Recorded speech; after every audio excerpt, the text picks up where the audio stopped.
Huge changes are coming to Social Security. The senior citizens in this nation may be receiving a $1,400 stimulus payment very soon. And a big monthly benefit boost of $200 is also now being negotiated on whether it should be included in President Biden's legislative agenda this year. So each month, everybody, the average Social Security beneficiary receives a check for around $1,500. While some retirees have access to a private retirement account, a large portion relies solely on Social Security. This means that when a crisis hits, inflation and other economic impacts can take a devastating toll on their disposable income. And then since beneficiaries over a certain age are not allowed to work and receive benefits, their income is fixed. But without government action, they can be left in a rather vulnerable position. Over the last year, prices of basic goods have increased rapidly. Consumers have paid higher prices across the board, and things are happening all across the nation. So everybody, tell me in the comments down below, do you believe that President Biden can get the job done this year and send out more stimulus checks? But right now, everybody, the Senior Citizens League, a non-profit organization, wrote a letter to Congress, and they told them this. The contents of the letter are extremely concerning, with the writers explaining in detail the lengths of seniors have had to go to make ends meet. The petition to raise support for the bill has reached over 1 million signatures, and the good news that many lawmakers do support providing relief, more financial relief to seniors and Social Security beneficiaries. Senate Democrats, everybody, have already unveiled a plan to increase monthly Social Security benefits, veterans assistance, and supplemental security income benefits by $200 a month. Chuck Schumer joined Ron Wyden and Elizabeth Warren in calling for the expanded child tax credit benefits to be added to the stimulus bill. And there are also additional benefits that will provide seniors, veterans, and people with disabilities an extra $4,000 over the next 2 years. In a statement, Schumer said, immediately increasing Social Security benefits will put money in the pockets of seniors, veterans, and people with disabilities, especially during these uncertain times. Senate Democrats are committed to quickly delivering relief to the millions of people bearing the weight of this public health crisis. Now, Warren also said increasing Social Security benefits will get money directly to millions of people quickly. She also added that Social Security was created to respond to the Great Depression, and expanding it now will ensure this critical program helps us meet the challenge of the current crisis. Proponents of expanded Social Security benefits have made a strong push for the proposal during a House Democratic conference call. It has actually been 39 years since Congress has taken action to change Social Security. Some House Democrats are hoping to change that with a bill to improve benefits that have been revamped and reintroduced in Congress. A House Ways and Means Social Security Subcommittee held a hearing to consider a proposal titled Social Security 2100. Democratic Representative Larson, who proposed the bill this year, is hoping that the bill will gain momentum. Congress faces a deadline to act on Social Security due to a benefit shortfall set to take place in 2034. According to the most recent estimates from the Social Security Administration, at that time, just 78% of promised benefits will be payable from trust funds. The program relies on to issue those monthly checks, and to address the shortfall, lawmakers could implement benefit cuts, tax increases, or a combination of both. And the new Social Security 2100 Act includes a host of provisions aimed at increasing benefits while adding more revenue through additional taxes on the wealthy. The bill would not include ideas like raising the retirement age. It would provide a benefit increase for new and current beneficiaries. Well, it was another busy and productive evening here on the Senate floor.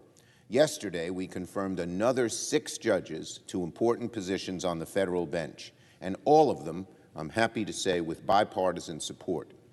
We now have confirmed 56 judges under this Democratic Senate majority, and I thank my colleagues for their patience and for keeping the pace moving here on the floor last night.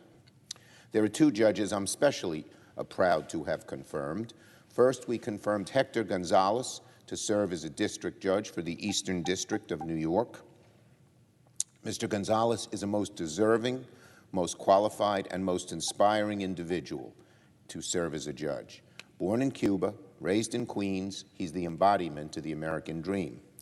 We also finally confirmed a judge who has inspired me for more than a decade, Allie Nathan, now confirmed as circuit judge for the Second Circuit.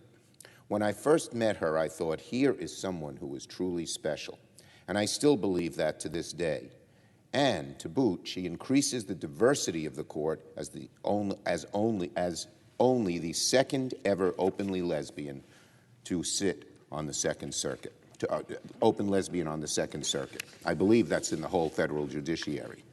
We'll check that. The Second Circuit is one of the most consequential courts in the entire country, calling only for the best of the best to sit on the bench, and Allie Nathan fits the bill.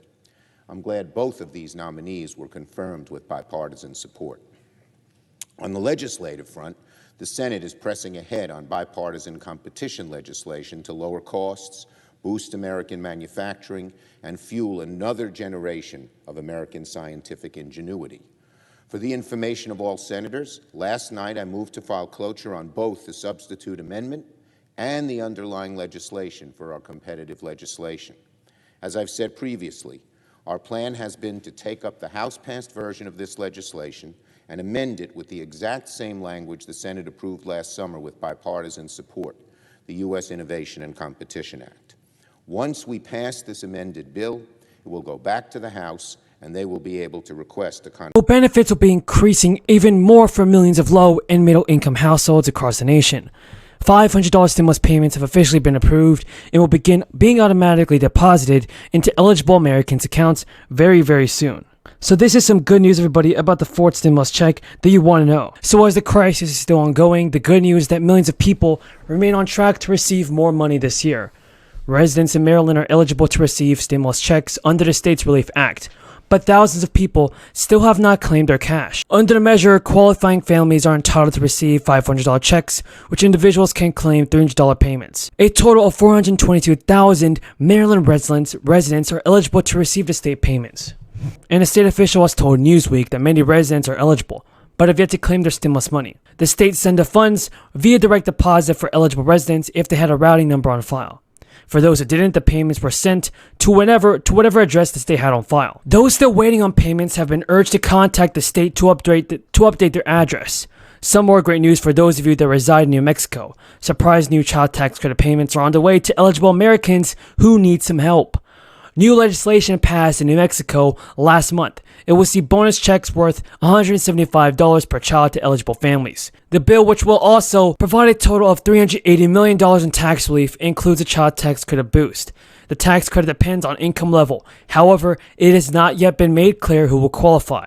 Meanwhile, the IRS has said taxpayers who request a direct deposit on their returns for the year should get their cash in 3 weeks or less. The amount of advanced child tax credit payments you received during the 2021 is based on the IRS's estimate of the child tax credit amount that you are allowed for the 2021 tax year. The law requires this estimate to be based on two primary sources of information.